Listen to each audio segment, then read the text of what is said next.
Hi, my name is Brianna Frost, and today I will be talking about my love for tacos al pastor and the ways that the narratives that are woven within the dish continue on today and have impacted many other aspects of food life and cuisine, and the ways that we create and represent human experience through food. So tacos al pastor was created originally by Lebanese immigrants in Puebla, Mexico in the 1930s. While the cooking techniques are rooted in the same preparation methods as shawarma, it replaces the traditional lamb for beef and redefines the flavor profile to utilize local and native ingredients and foods which highlighted a common diet found in Mexico. Beef is marinated in a saucy mixture of aromatic and invigorating spices such as the achiote, really native to Mexico. After marinating for a long period of time, chefs stack the pieces of meat upon a vertical stick, or el trompo, which rotates like a spinning top to cook the meat slowly to perfection. So we know the dish holds a reflection of cooking techniques found in Lebanon. The main ingredient in the dish, beef, was actually not introduced into the region until it was brought over by Spanish colonizers in 1521. Traditional diets filled with grains and plants was seen as lacking in nutrition. This is when native diets really started to change during European imperialism. But for foods like tacos al pastor, it's not just a story of conquest. The ingredients and preparation of the dish is an ode to the resilient migrant and native histories that are continued through dishes like tacos al pastor. With the rise of nationalism, more of the population returned to pre-colonial foods and ingredients in order to reconnect with broken or forcefully severed ancestral ties.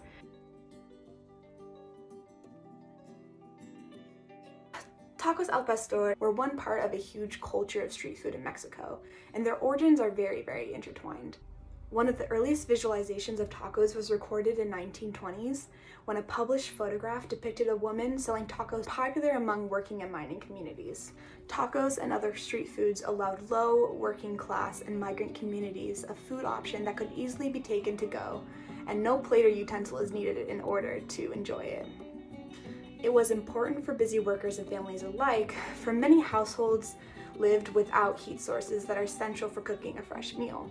Street vending allowed families to make ends meet, as mothers could provide for their families through street food when they were unable to gain access to formal working sectors.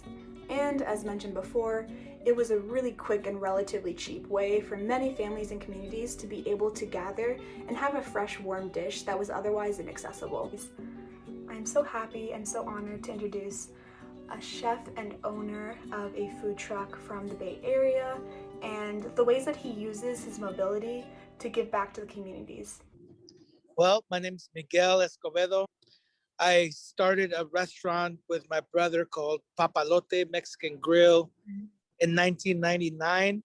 Exited that and did my own thing called Pastor Papi, and we're about to turn 3 in a couple of months. My theory is that the community is going to make you, and so you have to give back and support the community. Because of the pandemic, I saw more immediate, greater needs. And a lot of kids weren't receiving the meals that they were accustomed to for free at school.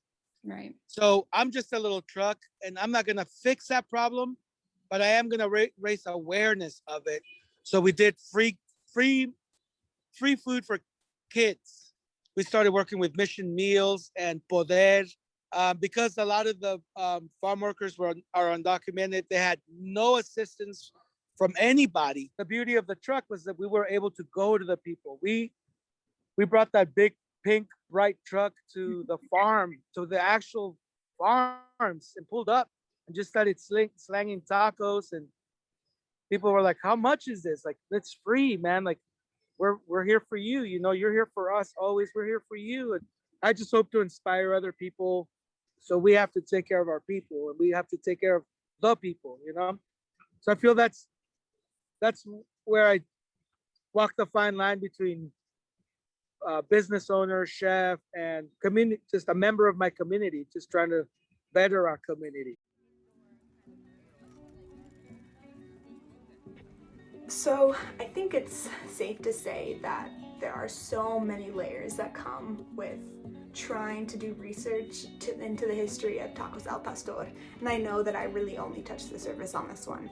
See, this is why Tacos al Pastor are incredible, because it encompasses human experiences that at first seem so drastically different, but are so intertwined now that they almost rely on each other so heavily that you can't have one without the other. Thus, Tacos al Pastor symbolize the histories and lived experiences that collided in order to create the dish.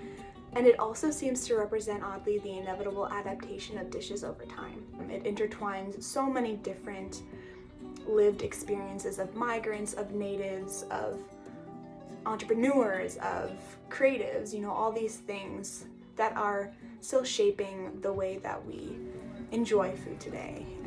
And I don't think it's ever gonna stop. So I hope you guys enjoyed my documentary, and I will see you guys later. Bye.